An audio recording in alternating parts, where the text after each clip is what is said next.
പ്രിയമുള്ളവർ, Gouridasan Nair inverter comma പറഞ്ഞ കാര്യങ്ങളൊക്കെ ഞാൻ കേട്ടു. ശരിക്കും പറഞ്ഞു കഴിഞ്ഞാൽ നമ്മുടെ പ്രേക്ഷകരെ എത്രമാത്രം മാറിയെന്നായിരുന്നു ഗൗരിദാസൻ ഇതൊക്കെ പറയുമ്പോൾ ഞാൻ ആലോചിച്ചുകൊണ്ടിരുന്നത്. നമ്മളൊക്കെ എന്ന് വെച്ചാൽ സർക്കാർ വഴി മാധ്യമപ്രവർത്തനം തുടങ്ങിയ ആൾക്കാരാണ്. നിങ്ങൾക്കറിയാം, കുറച്ചധികം കാലം ഞാൻ ആകാശവാണി, കുറച്ച് കാലം എന്ന് പറഞ്ഞാൽ ഒരു 17-18 വർഷം ഞാൻ ആകാശവാണിയിലെ വിവിധ നിലയങ്ങളിൽ ഉദ്യോഗസ്ഥനായിരുന്നു. ഞാൻ അവസാനം ഈ ആകാശവാണിയുടെ ഈ നാഗർകോവിൽ നിലയത്തിൽ ഇരിക്കുന്ന സമയത്ത് അവിടെ ചെന്നപ്പോൾ എനിക്ക് തോന്നി, അവിടെ വട്ടാര ചെയ്തികൾ എന്നുള്ളൊരു പ്രോഗ്രാം ഉണ്ടായിരുന്നു. തമിഴ് സ്റ്റേഷനാണ്, നിങ്ങൾ ഓർത്തോണം, അത് ലോക്കൽ ന്യൂസാണത്. അപ്പോൾ ഞാൻ നോക്കി, കന്യാകുമാരിയിൽ ഒരു 4-5 ലക്ഷം മലയാളികളുണ്ട്. അപ്പോൾ ഇവർ ഈ വട്ടാര ചെയ്തികൾ കൂടാതെ ഒരു സിനിമാ പാട്ടുകൾ കേൾക്കട്ടെ. അപ്പോൾ മലയാള ചലച്ചിത്ര ഗാനങ്ങൾ ഷെഡ്യൂൾ ചെയ്തോടെ വട്ടാര ചെയ്തികൾ വേറെ സമയത്തേക്ക് മാറ്റി. ഞാൻ പിറ്റേന്ന് കാണുന്നത് കന്യാകുമാരിയിലെ ഒരു സംഘം മത്സ്യത്തൊഴിലാളികൾ തേറുമായിട്ട് റേഡിയോ സ്റ്റേഷൻ്റെ മുന്നിൽ നിൽക്കുന്നതാണ്. നമ്മുടെ വാർത്ത മാറ്റിമറിക്കാൻ വേണ്ടി ഒരുത്തൻ തിരുവനന്തപുരത്ത് നിന്ന് വന്നിരിക്കുന്നു എന്ന് പറഞ്ഞിട്ടാണ്. മാത്രമല്ല, അന്ന് ദിനമണി എന്ന് പറയുന്നൊരു പത്രം ഇപ്പോഴും ഉണ്ടത്, നാഗർകോവിലിൽ നിന്ന് തമിഴ് പത്രം പ്രസിദ്ധപ്പെടുന്നുണ്ട്. ആ പത്രത്തിൽ ഈക്കുണർ ശരിയല്ലേ എന്ന് പറഞ്ഞിട്ടൊരു തലക്കെട്ടിൽ എഡിറ്റോറിയൽ വന്നു. അപ്പോൾ ഞാൻ വിചാരിച്ചു മലയാളത്തിലോ തമിഴിലോ ചീത്ത വിളിക്കുന്നതായിരിക്കും അവർ. പിന്നീട് അന്വേഷിച്ച് ഈക്കുണർ എന്ന് പറഞ്ഞാൽ ഡയറക്ടർ എന്നാണ് അതിൻ്റെ അർത്ഥം. അങ്ങനെ ഒരു തമിഴ് വാക്ക് പിടിച്ചു. അപ്പോൾ ഇവർ വന്ന് സ്റ്റേഷൻ പിക്കറ്റ് ചെയ്തു. ഇവർ ഇരുമ്പ് ഗേറ്റ് ചാടിക്കടക്കാൻ ശ്രമം നടത്തി. ഉടനെ ഉത്തരേന്ത്യയിൽ നിന്ന് വന്നൊരു സിംഗാണ് അവിടുത്തെ സെക്യൂരിറ്റി ഓഫീസർ. പുള്ളി പറഞ്ഞു, I will shoot them down എന്ന് പറഞ്ഞു. ഞാൻ വെടിവെക്കരുത്, ഇവിടുന്ന് പോകാൻ പറ്റത്തില്ല എന്ന് പറഞ്ഞു. അവൻ പറഞ്ഞു, ഏതെങ്കിലും ഒരുത്തൻ ഈ കമ്പി വേലിയോ ഇരുമ്പ് വേലിയോ ചാടിക്കടന്നാൽ അവൻ്റെ ശവമായിരിക്കും പിന്നെ ആൾക്കാർ കാണുന്നത്. ഹിന്ദിയിൽ കുറേ ചെയ്തേം പറയും, 6-ാം സാധി എന്നൊക്കെ പറഞ്ഞു. ഞാൻ അവൻ്റെ കയ്യിൽ തൂങ്ങി, കാര്യം റിവോൾവർ കയ്യിലെടുക്കാതിരിക്കാൻ വേണ്ടി. പിന്നീട് ഒരാഴ്ചയോടെ കഴിഞ്ഞപ്പം എന്നെ അവിടുത്തെ MP ആയ പൊൻ രാധാകൃഷ്ണൻ അന്വേഷിക്കുന്നു എന്ന് പറഞ്ഞു. ഞാനൊരു മാധ്യമപ്രവർത്തനം എന്നുള്ള നിലയിൽ എന്തിൻ്റെ MP യോട് മറുപടി പറയണം എന്ന് കരുതി ഞാൻ പോയില്ല. അദ്ദേഹം പിന്നീട് നിങ്ങൾക്കറിയാം BJPയുടെ മന്ത്രിയൊക്കെ ആയി. കുറച്ച് ദിവസം കഴിഞ്ഞപ്പോൾ എനിക്ക് തോന്നി, ഈ ഏറ്റുമുട്ടലും സംഭവമൊക്കെ പോകുന്നതിന് അപ്പുറം ഒരു വിശാലമായ ലോകത്തേക്ക് ഇറങ്ങിയാലോ എന്ന് വിചാരിച്ച് ഞാൻ ജോലി രാജിവെച്ച് തിരുവനന്തപുരത്തോട്ട് മടങ്ങി. ഇത് എന്നെ വലുതായിട്ട് ഈ നാഗർകോവിലെ പ്രശ്നങ്ങളൊന്നും ബാധിച്ചില്ല എന്നാണ് സത്യം. കാര്യം അന്ന് ഏഷ്യാനെറ്റിൻ്റെ ഒക്കെ ചെയർമാനായിരുന്ന ഡോക്ടർ ജി മേനോൻ, നിങ്ങളൊരു റേഡിയോ സ്ഥാപനത്തിൽ തകർക്കേണ്ടതല്ല ഈ ജീവിതം എന്ന് എന്നോട് പറഞ്ഞപ്പോൾ ഞാൻ അദ്ദേഹത്തോട് പറഞ്ഞു, സർക്കാർ ശമ്പളം വാങ്ങിച്ച് ആകാശം നോക്കി മേഘങ്ങളെയൊക്കെ കണ്ട് നടക്കുക എന്തൊരു സുഖമുള്ള പണിയാണെന്നറിയാമോ, നമുക്കിഷ്ടമുള്ളപ്പോൾ ജോലി ചെയ്താൽ മതി, അതാണ് ഏറ്റവും രസമുള്ള കാര്യം എന്നൊക്കെ പറഞ്ഞു. പക്ഷെ രാത്രി നട്ടപ്പാതിര കഴിഞ്ഞ് അദ്ദേഹം പിന്നെയും നിർബന്ധിച്ചപ്പോൾ, ഈ നട്ടപ്പാതിര കഴിഞ്ഞാൽ നമ്മൾ ആരും സത്യം പറഞ്ഞു പോകും. ഈ പാതിരയ്ക്ക് അങ്ങനെ കുഴപ്പമുണ്ട്, പട്ടാപ്പകല് പോലല്ല നട്ടപ്പാതിര എന്ന് പറയുന്നത്. അപ്പോൾ ഞാനൊരു വൈകിയ വേളയിൽ അദ്ദേഹത്തോട് പറഞ്ഞു, അങ്ങേക്ക് അത്ര നിർബന്ധമായിട്ട് വരുന്ന സമയത്ത് എന്നെ വിളിച്ചാൽ മതി, ഞാൻ വരാമെന്ന് പറഞ്ഞു. ഒരു ദിവസം രാവിലെ അദ്ദേഹം എന്നെ ഫോണിൽ വിളിച്ചിട്ട് പറഞ്ഞു, you are appointed in Puliyarakkonam, you can fix the pay, you can fix the post, come to Puliyarakkonam. ഞാനൊരു തമാശയായിട്ടാണ് എടുത്തത്. അപ്പോൾ ഞാൻ യഥാർത്ഥത്തിൽ കുളിച്ചുകൊണ്ട് നിൽക്കുമ്പോഴാണ് അദ്ദേഹത്തിൻ്റെ വിളി വന്നത്. എപ്പോഴും ബാത്റൂമിൽ വെച്ച് എൻ്റെ ജീവിതത്തിൽ നല്ല കാര്യങ്ങൾ സംഭവിച്ചിട്ടുള്ളത്. നിങ്ങളങ്ങനെ വിശ്വസിച്ചോളൂ. കാര്യം ഏഷ്യാനെറ്റിൽ ഈ തകതിമി എന്നൊരു പ്രോഗ്രാം ഉണ്ടായിരുന്നു. ഒരു ഡാൻസ് പ്രോഗ്രാമാണ്. വിനീതും ഒക്കെ ജഡ്ജായിട്ട് വന്നൊരു പ്രോഗ്രാമായിരുന്നു, പോപ്പുലറായിരുന്നു. ഞാൻ ബാത്റൂമിൽ നിങ്ങൾ ഉദ്ദേശിക്കുന്ന പ്രാഥമിക കർമ്മമൊക്കെ നിർവഹിക്കുമ്പം തകതിമി ചുമ്മാ സമയം പോക്കാൻ വേണ്ടി അടിച്ചുകൊണ്ടിരുന്നു. കുറച്ച് നേരമായപ്പോൾ എനിക്ക് തോന്നി, ഇത് വെച്ചൊരു പ്രോഗ്രാം തുടങ്ങിക്കൂടെ. അന്ന് രാവിലെ ഞാൻ ഏഷ്യാനെറ്റിൽ പോയി തകതിമി എന്നൊരു പ്രോഗ്രാം തുടങ്ങി. ഒരു രഹസ്യം കൂടെ ബ്രാക്കറ്റ് ഇട്ട് പറയാം, അതിൽ ഒരു പ്രശസ്ത നർത്തകിയായിട്ട് വന്ന ആൾ ഇന്ന് മലയാള സിനിമയിൽ ഒരു അറിയപ്പെട്ട നടിയാണ്. ബാത്റൂമിൽ നിന്നൊരു നടി എന്ന് വേണമെങ്കിൽ നിങ്ങൾക്ക് വിളിക്കാം. പക്ഷേ ഒരു സംഭവം യാഥാർത്ഥ്യമാണ്. ഞാൻ പറയാൻ വന്നത് അതല്ല. ഞാൻ ആകാശവാണിയൊക്കെ വിട്ട് ടെലിവിഷനിലേക്ക് വന്നു. പക്ഷെ എനിക്ക് ടെലിവിഷനിൽ വന്നു കഴിഞ്ഞപ്പോഴാണ് ഒരു കാര്യം ശരിക്കും ബോധ്യപ്പെട്ടത്. ഞാൻ എൻ്റെ ഉള്ളു തുറന്ന് നിങ്ങളോട് പറയുകയാണ്. ഞാൻ ഈ ആകാശവാണി കയറിയ കാലത്ത് ഡൽഹിയിലൊരു ട്രെയിനിങ്ങിന് പോയായിരുന്നു. ബ്രിട്ടീഷ് ബ്രോഡ്കാസ്റ്റിംഗ് കോർപ്പറേഷനിലെ ഒരു വലിയ സായിപ്പാണ് നമ്മളെയൊക്കെ ട്രെയിൻ ചെയ്തത്. നമ്മുടെ ഫ്ലൈറ്റിലൊക്കെ കയറുമ്പോൾ don't take your emotion beyond this point എന്നൊക്കെ പറയുന്ന പോലെ നിങ്ങളുടെ വികാരവും നിങ്ങളുടെ പ്രശ്നങ്ങളും ഒന്നും ആകാശവാണിക്കകത്തേക്ക് കടത്തരുത് എന്ന് അദ്ദേഹം പറഞ്ഞു. എന്തൊരു ഗൗരവത്തോടെയാണ് ആളുകൾ ഇതിനെയൊക്കെ കാണുന്നത് എന്ന് ഞാൻ അമ്പരന്ന് പോയി.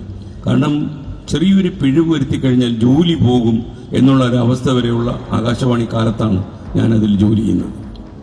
നിങ്ങൾക്കെല്ലാം അറിയാവുന്ന വാർത്ത വായിക്കുന്ന രാമേന്ദ്രൻ ചേട്ടൻ്റെ അവസാന ദിവസം, അതായത് അദ്ദേഹം അവസാനം വാർത്ത വായിക്കുന്നത് വൈകുന്നേരം 6:15 പ്രാദേശിക വാർത്തകളായിരുന്നു.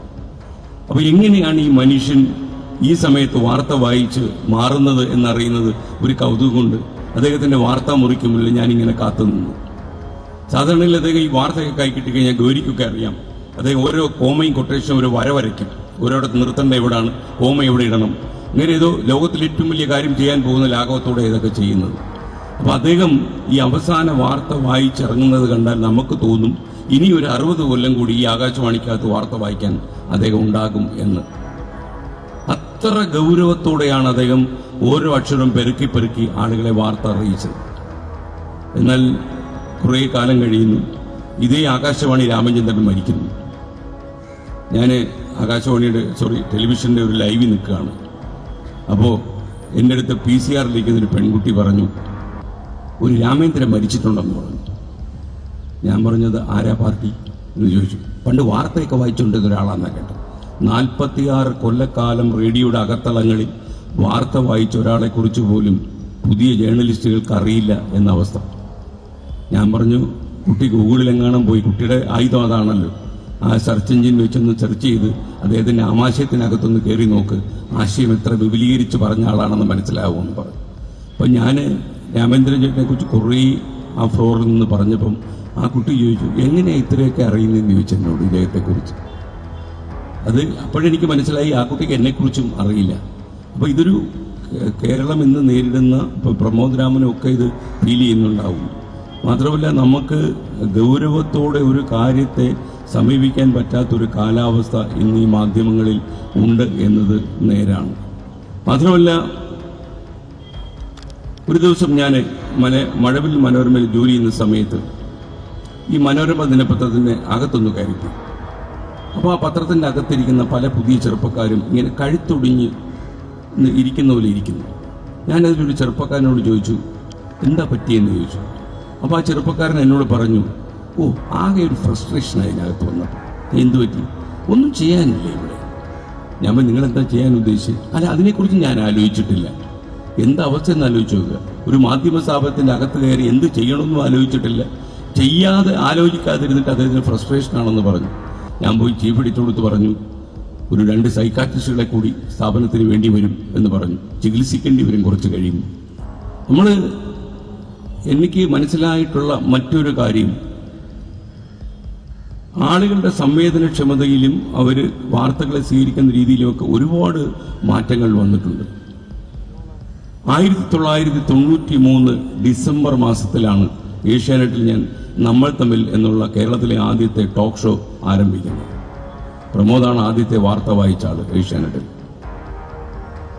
അത് കഴിഞ്ഞ് ഒരു 2008 ആകുമ്പോൾ ഞാൻ ഏഷ്യാനെറ്റിനെ പടിയിറങ്ങുന്നു. കുറേ കാലത്തെ ഇടവേളയ്ക്ക് ശേഷം എനിക്ക് തോന്നി, നമ്മുടെ ആളുകൾ കാര്യം എല്ലാ ചാനലിലും ഇഷ്ടംപോലെ ടോക്ക് ഷോകളും ചർച്ചകളും ഉണ്ട്. ഇങ്ങനെയൊരു സംവാദ പരിപാടിക്ക് ഇന്ന് പ്രസക്തിയുണ്ടോ എന്നറിയാൻ വേണ്ടി മാത്രം ആഴ്ചയിൽ ഒരു ദിവസം മാത്രം സംപ്രേഷണം ചെയ്ത ഈ സംവാദ പരിപാടി എല്ലാ ദിവസവും 24-ൽ സംപ്രേഷണം ചെയ്തു. ആളുകൾക്ക് ഒരു മാറ്റവുമില്ല എന്നാണ് എനിക്ക് മനസ്സിലായത്. ആദ്യത്തെ എപ്പിസോഡ് തന്നെ സോഷ്യൽ മീഡിയയിൽ 40 ലക്ഷത്തോളം ആളുകൾ കണ്ടു എന്നതാണ് സത്യം. അപ്പോൾ എനിക്ക് മനസ്സിലായി, ഈ പ്രേക്ഷകരിലല്ല പ്രശ്നം, നമ്മളിലാണ് പ്രശ്നം. നമ്മൾ പലപ്പോഴും അവതരിപ്പിക്കുന്ന കാര്യങ്ങൾ ഈ സമൂഹത്തിന് ഗുണം ചെയ്യുമോ എന്ന് നമ്മൾ പലപ്പോഴും ആലോചിക്കാൻ കഴിയുന്നില്ല. മത്സരം അതിൻ്റെ ഏറ്റവും പാരമ്യത്തിൽ നിൽക്കുന്ന അവസ്ഥയിൽ ടെലിവിഷൻ ചാനലിലെ ഉടമകൾ തമ്മിൽ പോലും കണ്ടാൽ സംസാരിക്കാത്ത ഒരു സാഹചര്യത്തിലേക്ക് കാര്യങ്ങൾ കൈവഴുതി പോയി കഴിഞ്ഞു. നമുക്കറിയാം, കേരളം എന്ന് പറഞ്ഞാൽ ഗൗരി പറഞ്ഞതുപോലെ ഒരുപാട് പ്രശ്നങ്ങൾക്ക് നടുവിൽ ജീവിക്കുന്ന ഒരു സംസ്ഥാനമാണ്. ഇപ്പോൾ പശ്ചിമേഷ്യയിൽ യുദ്ധം നടക്കുന്നു. പല ആളുകളും ചോദിക്കുന്നു, അവിടെ ഇവിടെ യുദ്ധം നടക്കുന്നതിന് അമ്മാവൻ്റെ കടലെടുക്ക് അടച്ചിട്ടുണ്ടെങ്കിൽ നമുക്കെന്ത് പ്രശ്നം? ഓർമ്മൂസ് അവൻ്റെ അമ്മൂമ്മയുടെ എന്ന് പറഞ്ഞിട്ട് ആൾക്കാർ പറഞ്ഞുകൊണ്ട് നടക്കുക. ഇന്നലെ ഞാൻ ഒരു സംഭവം കേട്ട് ഞെട്ടിപ്പോയി. കൊച്ചിയിൽ തേവര SH കോളേജിലെ ക്യാൻറ്റീൻ മാനേജർ സൂയിസൈഡ് ചെയ്തു. അദ്ദേഹം 2.5-3 മാസമായി ഈ തേവര കോളേജിലെ ക്യാൻറ്റീൻ അടച്ചിട്ടിരിക്കുകയാണ്. പിന്നെയും തുറക്കാൻ തീരുമാനിച്ചപ്പോഴാണ് ഗ്യാസ് കിട്ടുന്നില്ല. കടം കയറി മുടിഞ്ഞു. ഇങ്ങനെ 10-30 തൊഴിലാളികളുണ്ട്. എന്തു ചെയ്യണമെന്നറിയാതെ ആലോചിച്ച് വിഷണനായിട്ട് അദ്ദേഹത്തിൻ്റെ സ്റ്റോർ റൂമിൽ കയറി അദ്ദേഹം തൂങ്ങി മരിച്ചു. എനിക്കൊക്കെ അടുത്തറിയാവുന്നൊരു മനുഷ്യനാണ്. കൊച്ചിയിൽ ഞാൻ കണ്ട വ്യവസായി അല്ലാത്ത ഏക വ്യവസായി അദ്ദേഹം. അതായത് എല്ലാവരും നന്നായിട്ട് ഭക്ഷണം കഴിച്ച് സുഭിക്ഷമായിട്ട് ചിരിച്ച് പൈസ നിലയിലും കുഴപ്പമില്ല, മടങ്ങിപ്പോയാൽ മതി എന്ന് വിശ്വസിക്കുന്ന ഒരു കട്ടപ്പനക്കാരൻ. ആ മനുഷ്യൻ്റെ ജീവിതം ഒടുങ്ങി അവിടെ. ഞാൻ വളരെ കൂടുതൽ ആ മനുഷ്യൻ എന്താ സംഭവിച്ചത് എന്നറിയാൻ വേണ്ടി അന്വേഷിച്ചു. കാരണം ഞാൻ ആ ക്യാൻറ്റീനിൽ ചിലപ്പോഴൊക്കെ പോയി ഭക്ഷണം കഴിക്കുമായിരുന്നു. അപ്പോൾ പശ്ചിമേഷ്യയിൽ ഹോർമൂസ് കടലിടുക്ക് എൻ്റെ വികാരമല്ല എന്ന് ചിന്തിക്കുന്ന മലയാളിക്ക് മുമ്പിൽ ഒരു തൂങ്ങി മരണം. നമ്മൾ ആലോചിച്ച് നോക്കണം. ഒരു ലോകത്തുണ്ടാകുന്ന പ്രശ്നങ്ങൾ നമ്മുടെ അടുക്കള ആക്രമിച്ച് കയറുന്നത് കൂടാതെ നമ്മുടെ ആളുകളുടെ ജീവൻ എടുക്കാൻ പോലും കഴിയുന്നൊരു സാഹചര്യം നിലനിൽക്കുന്ന സമയത്താണ് നമ്മളിത് ചർച്ച ചെയ്യുന്നത്. എനിക്ക് തോന്നുന്നത് കേരളം എന്ന് പറയുന്ന ഈ സംസ്ഥാനം വളരെയേറെ പ്രശ്നങ്ങളിലേക്ക് മുഖം കുത്തി വീഴുമോ എന്ന് ആശങ്കപ്പെടുന്ന ഒരാളാണ് ഞാൻ. നമുക്കറിയാം, കോവിഡ് കാലം കഴിഞ്ഞപ്പോൾ 2 ലക്ഷം മലയാളികൾ കേരളത്തിലേക്ക് മടങ്ങി. ഈ 2 ലക്ഷം മലയാളികൾ പലരും പശുവള്ളത്തിലേക്ക് പോയി, ചിലർ പെട്ടിക്കട തുടങ്ങി, പലരും രക്ഷപ്പെട്ടില്ല. ഇപ്പോൾ EMI അടയ്ക്കാൻ പറ്റാതെ ബുദ്ധിമുട്ടുകയാണ്. കേരളത്തിൻ്റെ സമ്പദ് വ്യവസ്ഥയിൽ ഗൾഫ് നാട്ടിലെ മണി ഉയർത്തുന്ന സ്വാധീനം എന്താണെന്ന് ഞാൻ നിങ്ങളോട് പറയണ്ട. ഇപ്പം തന്നെ ഈ മാസം ഡിമാൻഡ് ഡ്രാഫ്റ്റുകൾ വന്നിട്ടില്ല, DD എത്തിയിട്ടില്ല. കാര്യം ഖത്തർ പോലെയുള്ള രാജ്യങ്ങളിൽ 10,000 ഖത്തർ റിയാലിനപ്പുറം അയക്കാൻ അവരനുവദിക്കുന്നില്ല. പല എമിറേറ്റുകളിലും ഈ റെമിറ്റൻസ് കൊടുക്കാൻ പറ്റുന്നില്ല. ഇപ്പോൾ ഗൾഫ് നാടുകളിൽ സ്ഥിരമായി താമസിക്കാമെന്ന് വിശ്വസിച്ച പല മലയാളി സുഹൃത്തുക്കളോടും സ്വകാര്യമായി സംസാരിക്കുമ്പോൾ ഇത് നമ്മുടെ നാടല്ല എന്നവർ പറയുന്നു. കേരളത്തിലേക്ക് എത്രയും വേഗം മടങ്ങി വരണം എന്ന് പറയുന്നു. 1-2 ആളുകളാണോ? 40 ലക്ഷം ആളുകൾ ഈ കേരളം പോലെ കൊച്ചു സംസ്ഥാനത്തേക്ക് മടങ്ങി വന്നാൽ എന്തായിരിക്കും അവസ്ഥ? മാധ്യമങ്ങൾ ഗൗരവത്തോടെ കാണാതെ പോകുന്ന വിഷയമാണ്. യുദ്ധം വരുമ്പോൾ ഗൾഫ് നാടുകളിൽ കാറ്റൊന്നടിച്ചാൽ, ഇലയൊന്ന് അനങ്ങിയാൽ നമ്മൾ ആകെ തകർന്നു പോകുന്ന സാഹചര്യം ഇന്നുണ്ട്. അവിടെയാണ് നമ്മൾ നമ്മുടെ ഈ മാധ്യമങ്ങളുടെ പങ്ക് പരിശോധിക്കുന്നത്. എനിക്കറിയാം, ഈ വാർത്താ ചാനലുകളും എൻ്റർടൈൻമെൻറ്റ് ടെലിവിഷൻ ചാനലുകളും ആവോളം കാണുന്ന ആളുകളുടെ വ്യത്യാസം ഞാൻ നന്നായി മനസ്സിലാക്കിയിട്ടുണ്ട്. ഒരു എൻ്റർടൈൻമെൻറ്റ് ടെലിവിഷൻ കാണുന്ന ഒരാൾ, ഫ്ലവേഴ്സോ ഏഷ്യാനെറ്റോ കാണുന്ന ഒരാൾ, അയാളുടെ കയ്യിൽ ഒരിക്കലും നമ്മൾ റിമോട്ട് കാണില്ല. അയാൾ റിമോട്ട് അവിടെ വയ്ക്കും.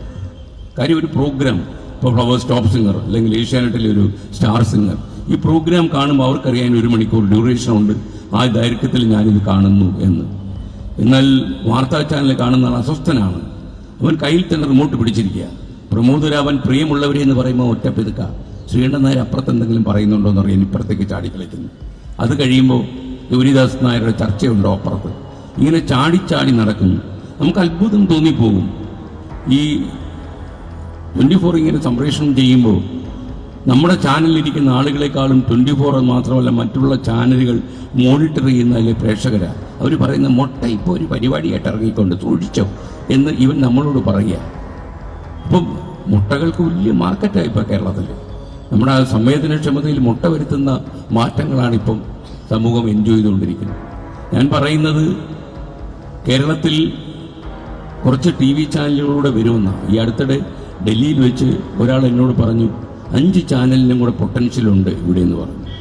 മാത്രമല്ല ഒരു മാധ്യമ സുഹൃത്ത് പറഞ്ഞു കേരളത്തിൽ ഒരു 2-3 കോടി രൂപയൊക്കെ എടുക്കാനുള്ള മാർക്കറ്റ് ഇവിടെ ഉണ്ട്. ആകെ ഇത്രയേ ഉള്ളൂ. എല്ലാവർക്കും കൂടെ വീതം വെച്ച് കൊടുക്കുക. ഇപ്പം നമുക്ക് സംഭവിക്കുന്ന യാഥാർത്ഥ്യം അറിയണം. അതായത് ഈ ടെലിവിഷൻ നിർമ്മിതിയുടെ ചെലവ് കൂടുകയും ആളുകളിപ്പോൾ ഒരു ക്ലയൻറ്റിൻ്റെ അടുത്തേക്ക് നമ്മൾ പോയി കഴിഞ്ഞാൽ ആ ക്ലയൻറ്റ് വിചാരിക്കുക നിങ്ങളുടെ റേറ്റിങ്ങും പുണ്ണാക്കൊന്നും അവർക്ക് ആവശ്യമില്ല.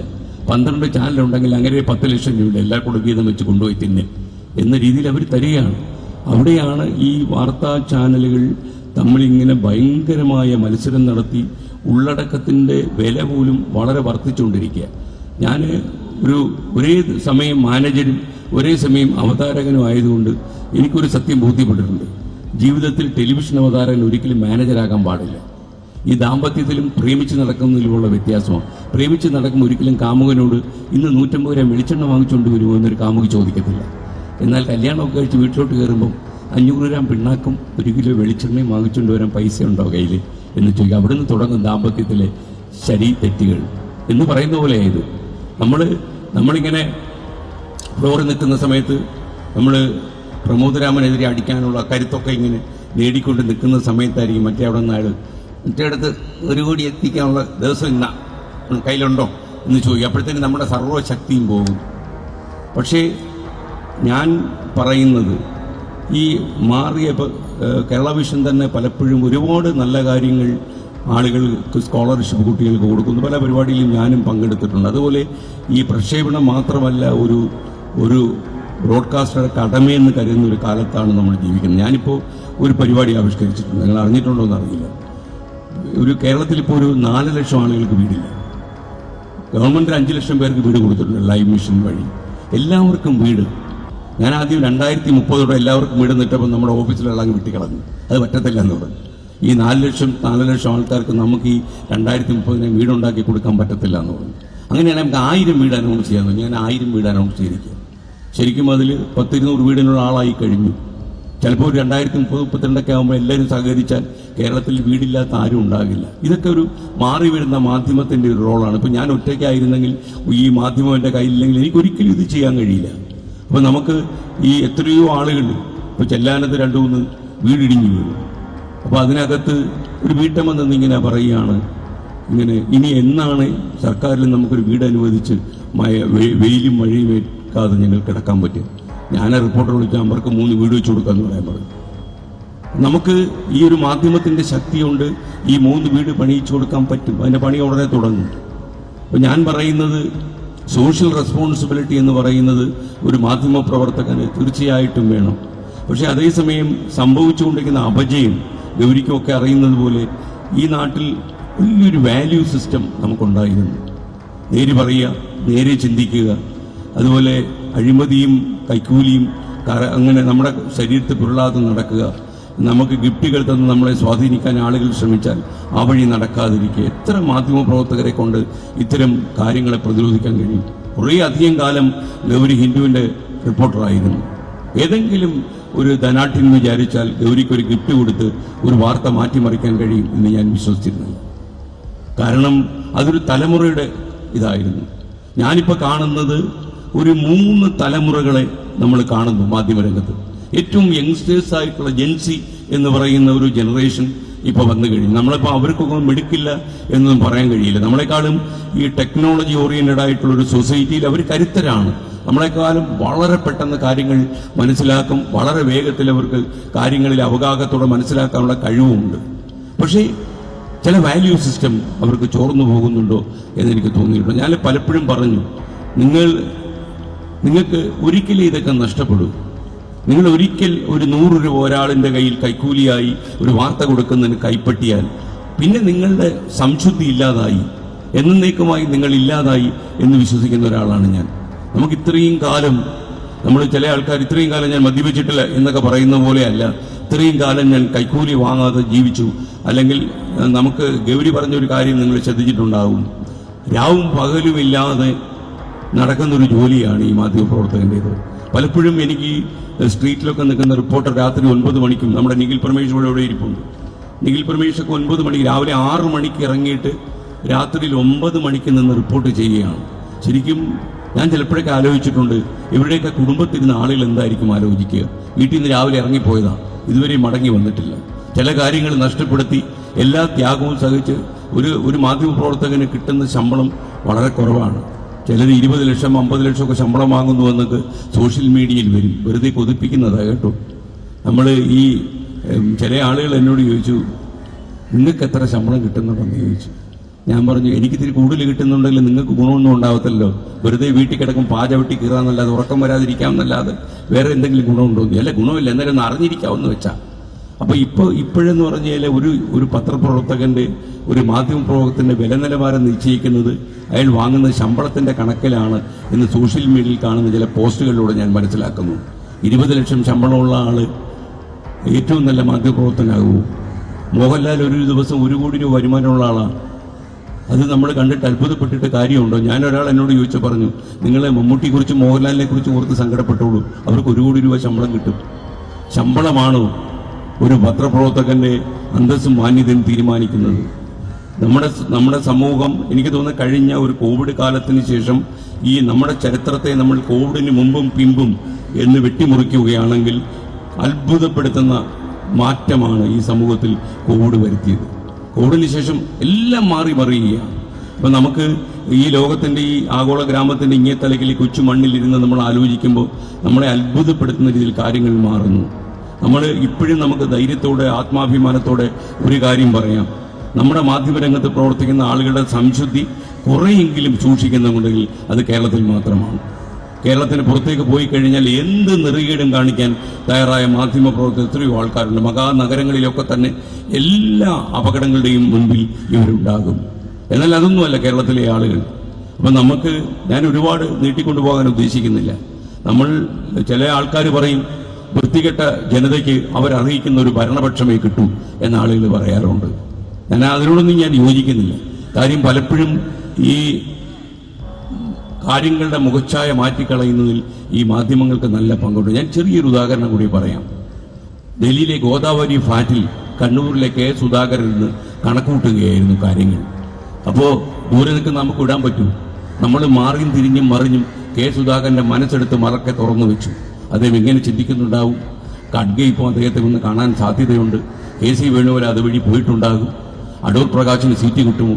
നമ്മളെ ഒരു 3 ദിവസം സുധാകരനെ പെരുമാറി. അവസാനം സുധാകരൻ ഗോദാവരി ഇറങ്ങി പുറത്തോട്ട് പറഞ്ഞു, ഞാൻ വിധേയനായ ഒരു പാർട്ടി പ്രവർത്തകനാണ്, ചതിച്ചല്ലോ എന്നും പറഞ്ഞ് ഞാൻ ഉൾപ്പെടെയുള്ള മാധ്യമപ്രവർത്തകർ നെഞ്ചെ തടച്ചുപോയി. കാര്യം എൻ്റെ സുധാകരേട്ട ഒന്നും പറയാതെ നിങ്ങൾ കാറിലെ ഷട്ടറിട്ട് പോയിരുന്നെങ്കിൽ ഞങ്ങൾ രക്ഷപ്പെട്ടു പോയത്. ഞങ്ങളെ 3 ദിവസം അലക്കിയതുകൊണ്ടുള്ള ഒരു ഗുണമെന്താണെന്നറിയാമോ? ഈ നേതൃനിരയിൽ പ്രവർത്തിക്കുന്ന പല ആളുകൾക്കും ഒരു തത്വദീക്ഷയിൽ അടിസ്ഥാനമായിട്ടുള്ള രാഷ്ട്രീയ പ്രവർത്തനം ഇല്ല എന്ന് സംശയിക്കാൻ സാധാരണക്കാരായ ആൾക്കാരെ ഇത് പ്രേരിപ്പിച്ചിട്ടുണ്ടാവും എന്ന് ഞാൻ സംശയിക്കുന്നു.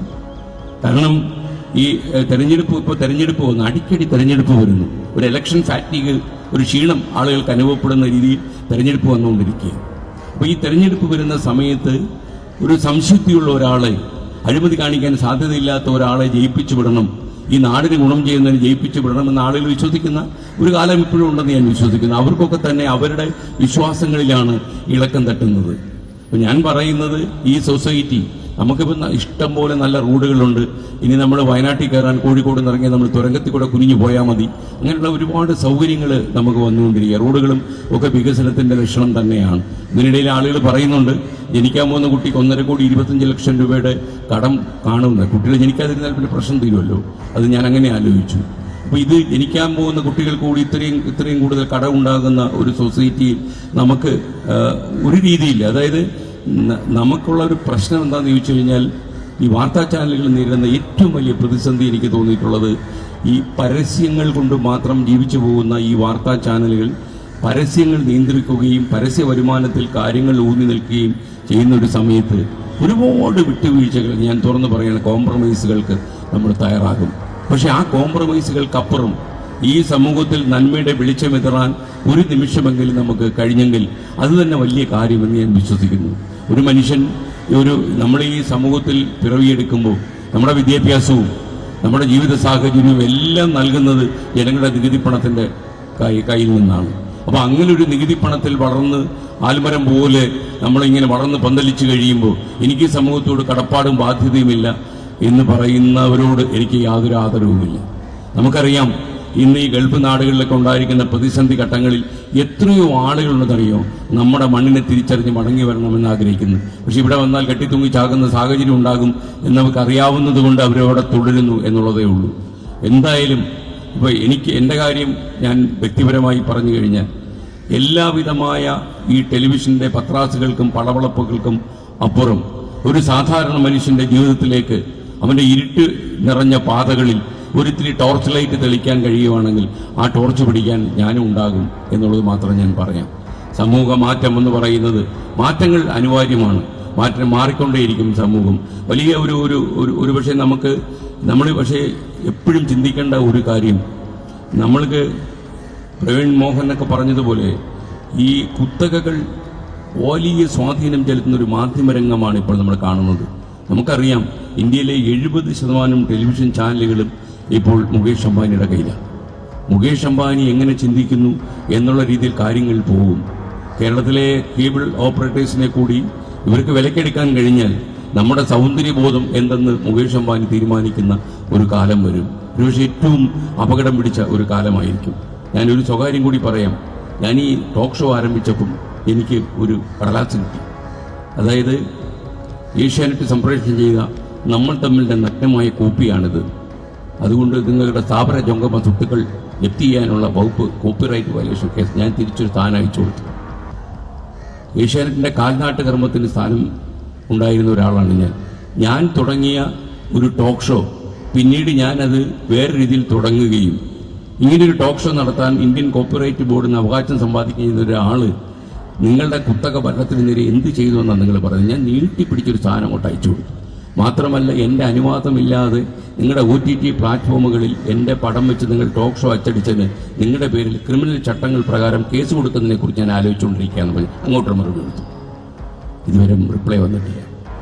മാത്രമല്ല, എന്നെ പറഞ്ഞ് പറ്റിച്ചെന്ന് പറഞ്ഞു. ടോക്ക് ഷോ ഒക്കെ ചെയ്തു കഴിഞ്ഞാൽ അവസാന സമയത്ത് നിങ്ങൾക്ക് ജീവിക്കാനുള്ള പണം തരാമെന്ന് പറഞ്ഞിട്ട് എന്നെ പറ്റിച്ച സ്ഥാപനമാണിത് എന്ന് പറഞ്ഞിട്ട് ഞാനൊരു മറുപടി അയച്ചു. അതിനും പറ്റിച്ചിട്ടില്ല കേട്ടോ. പറയുമ്പോൾ നമ്മൾ കുറച്ച് കടുപ്പിച്ച് പറയണോ, പൊലിപ്പിച്ചടിച്ചത് കൊടുത്താൽ ഇതുവരെ മറുപടി വന്നിട്ടില്ല. കാരണം അതിലൂടെ ഞാൻ എൻ്റെ ഒരു ആഘാതം എന്താ എന്നറിയാമോ, ഈ 70% ചാനലും സ്വന്തമാക്കിയ അംബാനിക്കൊരു മറുപടി. എന്താ സുഖമാത്! നമുക്ക് ആ ഒരു സുഖത്തിൽ നിന്ന് നമ്മൾ രക്ഷപ്പെട്ടാൽ പോയി. എന്തായാലും നിങ്ങളുടെ ഈ സംസ്ഥാന സമ്മേളനത്തിൽ ഞാൻ എല്ലാവിധമായ ആശംസകളും നേരുന്നു. ഈ സാമൂഹ്യ പരിണാമം അത് നടക്കുന്ന വഴിയും ഒരു മാധ്യമത്തിന് എന്ത് ചെയ്യാൻ കഴിയുമോ ആ ആൾക്കൂട്ടത്തിൻ്റെ കൂടെ ഞാനും ഉണ്ടാകും എന്ന് മാത്രം പറഞ്ഞുകൊണ്ട് തൽക്കാലം വിരമിക്കുന്നു. മാത്രമല്ല, ഗൗരി എന്നോട് ഒരു സ്വകാര്യം പറഞ്ഞു, അത് വെളിപ്പെടുത്താൻ നിർവാഹമില്ല. Thank U.